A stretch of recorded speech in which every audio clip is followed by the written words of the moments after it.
Oi, gente querida, gente amiga do canal Paz e Bem, da Pós TV 247. Eu sou Carla Pavão. Primeiro, agradecimento enorme para vocês que assistiram o vídeo sobre a filosofia e política, sobre religião e política, que eu fiz a partir do texto do Alisson Mascaro. Soube que o texto foi muito bem aceito, principalmente na Pós TV 247. Um beijo grande. Estamos juntos, juntas e juntos. No dia de hoje, eu queria continuar nesse tema, só que na outra semana eu dei a visão ligada mais à questão do espiritismo, a filosofia do espírita, né? No dia de hoje, eu peguei esse livro aqui, do Alfonso Garcia Rubio, Antropologia Teológica, que nós já conversamos algumas vezes. O padre Alfonso Garcia Rubio é um sacerdote diocesano nascido na Espanha em 1934 e radicado no Brasil desde 1959. Ele é doutor em teologia sistemática pela Universidade Gregoriana de Roma. E ele é cofundador da Faculdade de Teologia da PUC do Rio de Janeiro. Isso aconteceu em 1968. Então, lá é que ele dá cursos de teologia na graduação, na pós-graduação e principalmente no âmbito da cristologia e da antropologia teológica. Daí ele tem diversas graduações, ele é coordenador de departamento de pós-graduação na PUC. Mas o que eu peguei aqui, entre os textos dele, eu não tenho o texto digital, então eu vou ter que olhar para baixo algumas vezes, vocês me desculpem, né? E tenham um pouquinho de paciência comigo. Então, vamos lá. O texto que eu peguei dele é bastante grande, né? É bastante grande, mas ele chama A Solidariedade e o Amor-Serviço no Domínio Sociopolítico. E aí ele divide esse livro, não sei se vocês se recordam, ele divide em três pessoas que dialogam, que é o velho, a Cida, e depois tem o Antônio. Os três conversam entre si. Então, o velho, ele vai dizer assim, que tudo que foi apontado até o presente momento se referia às relações interhumanas. Então, isso podia indicar que a vivência da salvação estaria apenas no domínio do encontro da pessoa com a pessoa, mas que não é verdade, que a salvação no reino de Deus compreende também a dimensão sociopolítica e econômica da vida humana, que é considerada com a mesma importância desta relação pessoa-pessoa. Então, ele fala que isso não é extraordinário, que essa salvação visa homem e mulher integralmente, eu vou colocar aqui um grifo meu, todos, né, um grifo meu, e nesse projeto não há ruptura entre o desenvolvimento das relações interpessoais e a abertura às relações próprias do mundo macro-social. Então, nós devemos reconhecer, neste particular, a mentalidade dualista apresenta alguns pontos negativos. Então, quando nós tratamos apenas da versão desse olhar dualista, né, do ser humano, em nome da vida espiritual, da vida de oração, da vida religiosa, nós acabamos desprezando, muitas vezes, o empenho social e político. Não nós aqui que estamos, claro, construindo esse lugar de fala, esse lugar de intercâmbio, de espiritualidade plural, com este enfoque sociopolítico. Mas aqui ele está falando de forma geral. Então, voltando aqui, ele fala o seguinte: tem sido desprezado ou descuidado o empenho social e político, o compromisso e a luta necessários para a transformação das estruturas injustas. Eu vou só pegar um lápis aqui, que é para eu seguir melhor, porque como eu estou no texto. Então, vamos lá. Deixa eu só por aqui para não me perder. Vamos lá. Aí ele vai dizer o seguinte, que o preconceito dualista vê a salvação só com a dimensão espiritual da existência humana e acentua unilateralmente que ela se realiza na outra vida e na eternidade. Ou então estabelece uma ruptura entre a dimensão interpessoal da vida humana e o mundo no macro social. Então, nós temos visto muito isso, né? As pessoas não entenderem que as decisões políticas fazem parte desse contexto. E a gente vê muito meme, né, Cristo, ou muitas frases de pastores progressistas dizendo, olha, Cristo não estaria ok com esse desgoverno, com tudo isso que a gente vem passando, com tudo isso que vem sendo feito contra os pobres. Então, vamos lá. Essa mentalidade, para eles, né, unilateral, no mundo das estruturas, acaba aparecendo, tentando simplificar um projeto salvítico de Deus sobre o ser humano. Então, o que ele vai dizer é que a perspectiva ela tem que ser de Jesus Cristo, compreender o ser humano inteiro em toda a riqueza de suas dimensões. Aí entra a Cida falando, que é a voz da mulher, né? A respeito da dimensão social e política da fé cristã, tenho ouvido a seguinte objeção: se o projeto de Deus ágape sobre o ser humano se resume na conformidade com Jesus Cristo, onde entra a dimensão econômica e sociopolítica da vida humana? A pergunta tem o seu sentido, sobretudo se considerarmos que não parece encontrar-se em Jesus de Nazaré uma preocupação sociopolítica ou interesse pela transformação das estruturas injustas existentes na Palestina do século I. Vejamos agora. Aí vem a pergunta. O próximo item é o seguinte: Jesus, um homem apolítico, para vocês que não viram, tem um curso aí do Pedro Lima Vasconcelos, Jesus histórico, passa lá na playlist e dá uma olhada. Mas voltando aqui, o velho vai dizer o seguinte: o problema está centrado na leitura que se faz das atitudes da pregação de Jesus de Nazaré. Trata-se, mais uma vez, de uma interpretação dualista. Pensa-se da seguinte maneira: como Jesus está preocupado com o reino de Deus, ele não pode estar interessado nas estruturas desse mundo. Como Jesus interpela o coração humano para a conversão, não terá nada a dizer ao mundo das estruturas. Essa leitura da pregação e da atividade de Jesus passa por alto o fato de que todas as deturpações da convivência humana, em todos os níveis, são radicalmente denunciadas pelo anúncio e pela vivência do reino de Deus. Então, aqui está Jesus, um homem político da sua época, do seu tempo. Então, vamos lá. E aí continua, o velho continua. Aquele comentário foi meu. O velho continua.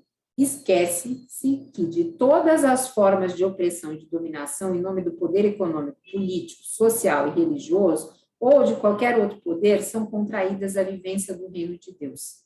Esquece-se, igualmente, de que a reconciliação e a paz próprias do reino de Deus exigem a transformação daquelas estruturas que impedem a convivência fraterna e solidária. As opções de Jesus em favor dos pobres, marginalizados de todo tipo, a liberdade responsável com que ele se defronta com as leis e normas religiosas, a dura crítica endereçada aos legistas e aos fariseus, que oprimiam o povo ignorante da lei, conforme Mateus capítulo 23, tudo isso, será que não possui uma forte conotação política e social? Será, gente? Claro que possui, né? A gente tem essa visão hoje em dia. Mas aqui é o padre falando. É fato, historicamente bem fundamentado, que Jesus não foi um revolucionário social e político. Com isso eu concordo. Eu até li o livro Zelota, mas eu não acho que Jesus seja um zelota, tá? No sentido moderno. Entretanto, isso não deve ser interpretado como se a pregação e a vida de Jesus fossem apolíticas. A reação dos inimigos de Jesus não permite essa interpretação. Eles compreenderam logo o perigo que Jesus representava para a conservação do status quo vigente, isto é, para a preservação das estruturas existentes. E, por isso, decidem matá-lo, conforme Jó, capítulo 11, versículos de 45 a 54. Aí vem o Antônio, que não tinha até agora falado. Então, o que o Antônio vai nos dizer sobre este diálogo, né? Esse livro eu acho muito rico, porque ele apresenta este diálogo, essa visão plural, cada um falando aquilo que percebe, né? Então, o Antônio vai dizer o seguinte: de fato, a pregação e a atuação de Jesus atingiram com toda a radicalidade o fundamento mesmo daquela sociedade, a podridão subjacente às relações sociais, religiosas, políticas e econômicas. Ele não ficou na denúncia de sintomas mais ou menos periféricos. Pelo contrário, ele apontou para a raiz do mal que leva ao desenvolvimento de relações tanto interpessoais quanto macrosociais. O homem e a mulher fechados numa subjetividade orgulhosa, isso é muito importante para nós espíritos, porque a gente vive falando da autoeducação e de transformar esse orgulho. Orgulhosa e autossuficiente, condicionados por estruturas opressoras, reforçam essas estruturas que, por sua vez, perpetuam relações desumanas e opressoras. Por outro lado, quem se abre à proposta libertadora do reino de Deus, eu sei que tem várias interpretações do reino de Deus, nós espíritas também fazemos, cada espírita entende de um jeito, mas aqui vamos continuar com a interpretação do padre em questão. Percebe o caráter idolátrico de todo o poder dominador, fundamentado no sexo, na raça, na economia, na política, na religião, e se compromete na luta contra o antirreino, isto é, contra as forças da morte, da injustiça, da negação do ser humano. Que é exatamente o que nós estamos fazendo hoje, tentando ter essa luta para aquilo que não é o reino, mas que muitas vezes, por algumas, é cooptado, né, por algumas igrejas e por algumas espiritualidades, como se fosse o reino, né, inclusive dentro da teologia da prosperidade. E aí o velho vai dizer o seguinte: é fácil concluir que a redução do projeto salvífico divino ao domínio do individual, intimista e privado constitui uma grave adulteração desse projeto. Mas convém não esquecer que no outro extremo é grave deturpação apresentá-lo referido unicamente ao mundo das estruturas, conforme Garcia Rubio, 2001, páginas de 501 a 508. Aí o segundo item, que eu não vou, depois, eu não vou fazer esse quase bem muito longo, o outro ficou, acho que com 33 minutos, eu me empolguei, gente. Quer dizer que eu vou tentar fazer no tempo, ou um pouquinho menos até. Então, ele vai fazer a seguinte pergunta: é possível um poder libertador? Responda aí, se você puder, responda aí nos comentários agora para a gente conversar sobre isso. Vou dar uns minutinhos para você responder, e aí eu vou entrar aqui na argumentação do livro. Então, vamos lá. A Cida, uma outra pergunta que surge aqui, mulheres, sempre questionadoras, ainda bem. Será que todo poder é opressor e desumanizador? Eu, Carla, tenho uma resposta para isso, né? Mas aí eu já estaria sendo um pouco anarquista. Mas vamos lá. O velho, a resposta que encontramos na vida de Jesus Nazaré é negativa. O poder do Deus da vida é sempre libertador, promove a vida e a liberdade do ser humano, a realização do projeto da humanização integral. É o poder do Deus Ágape, é o Espírito do Deus da vida quem atua em Jesus Cristo. Parênteses, para nós espíritas, Jesus não é Deus. Jesus é um Espírito puro que reencarnou na Terra e é o exemplo máximo que nós temos de pureza, esse modelo a quem seguimos. Tá? Só para lembrar, mas aqui é a versão do padre católico, então a gente está ok com isso também, tá bom? Então, vai lá. Aceitar esse Deus comporta assumir o compromisso a favor da vida e da convivência solidária em todos os níveis. Leva consigo também a crítica e a luta contra estruturas alicerçadas no poder opressor. Sim, há um poder libertador. É o poder do Deus da vida.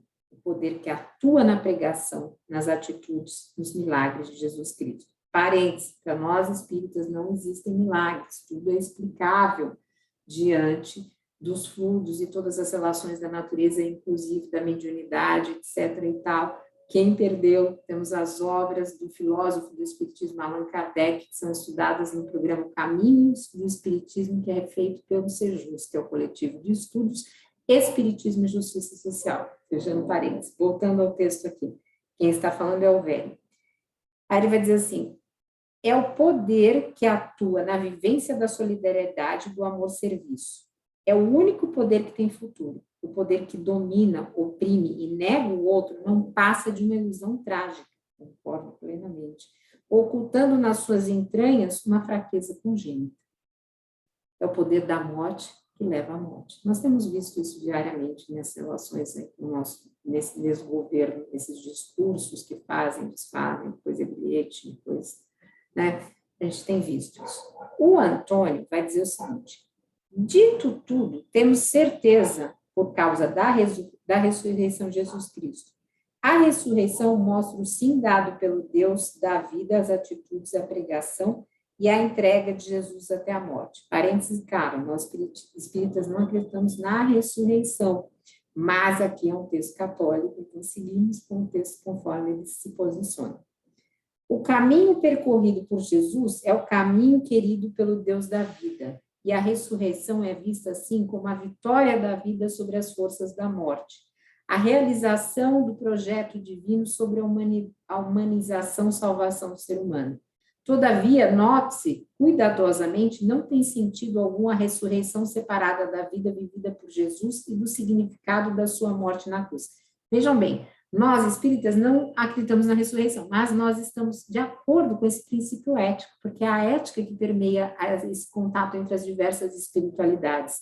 Então, claro que toda a vida de Jesus, para nós, como esse espírito puro, tem um significado muito especial. E quando ele é crucificado, para nós, não é para tirar os pecados do mundo, mas é claro que também tem esse olhar de redenção, né? De nos colocar face a um novo momento da espiritualidade. Então, para vocês verem como a gente vai dialogando bastante com as diversas espiritualidades, isso traz muita alegria, pelo menos para mim, né? E aí ele vai dizer o seguinte, espera que eu me perdi, gente. Impossível viver a experiência pascal, o sentido da morte e ressurreição, sem assumir solidariamente o sofrimento dos seres humanos concreto, fugindo dos compromissos necessários para tornar a vida mais humana. Com outras palavras, só é possível viver o significado cristão da ressurreição quando estamos juntos com os outros seres humanos, vivendo a solidariedade e o amor-serviço, que procuram diminuir o mal, a injustiça, a miséria, com a convicção que a palavra final não é da morte, mas a palavra da vida, da libertação e do amor. Aqui, de novo, estamos de mão dadas, né? Ninguém solta a mão de ninguém. Ora, não estará demais insistir. A luta contra o mal e o compromisso com o serviço da vida se dão tanto no interior do coração humano, né, quanto nas relações interhumanas e no vasto campo do mundo econômico, político, social. Quer dizer, se dão também no âmbito estrutural. Então, vejam que maravilha, né, esse texto. Deixa eu só virar aqui, porque aí ele vai entrar numa parte da teologia da libertação, e a gente tem aqui no canal gente que pode falar da teologia da libertação com muito mais propriedade que eu. E aí ele vai falar assim, dimensão sociopolítica da vida nova conforme a revelação bíblica. Essa parte eu achei bastante interessante. Deixa aí nos comentários o que você achou também, tá bom? Se puder, claro, né? Então, vamos lá. Aqui ele vai dizer o seguinte, até agora nada falamos a respeito da política vista na perspectiva básica da palavra de Deus.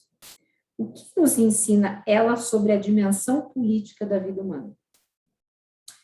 O velho, né? Essa era uma pergunta da Cida, esqueci de falar isso. Agora o velho vai dizer o seguinte, naturalmente não encontramos na Bíblia uma exposição sistematizada sobre a dimensão política do ser humano. Todavia, uma dimensão muito presente no Antigo Testamento, sempre relacionada, iluminada, questionada ou criticada na ótica da fé já vista. Alguns pontos relevantes que nós podemos olhar são: o Êxodo mostra a relação íntima existente entre a libertação religiosa, Israel poderá adorar livremente o seu Deus, Yahvé, e a libertação política da escravidão sob o poder egípcio. Comentem aí.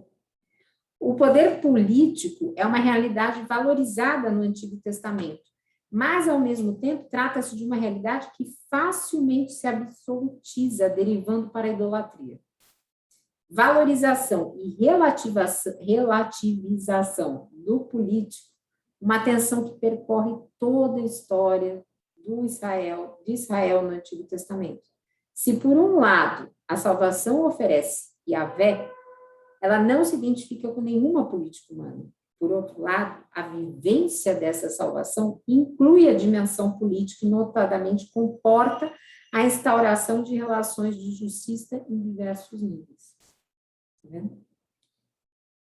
A dimensão política faz parte também da fé messiânica, pois esperava-se a concretização de um mundo novo, guiado pela justiça e pela convivência pacífica. Aqui, de novo, nós espíritas estamos juntos, juntas e juntos nessa visão. No tema da criação do ser humano, a imagem de Deus, aparece também a valorização da dimensão política. Lembremos que esse tema da imagem ressalta, entre outros aspectos, a importância da responsabilidade humana, tanto em relação ao mundo criado, quanto em relação à humanização de todos. E tudo isso comporta a valorização política.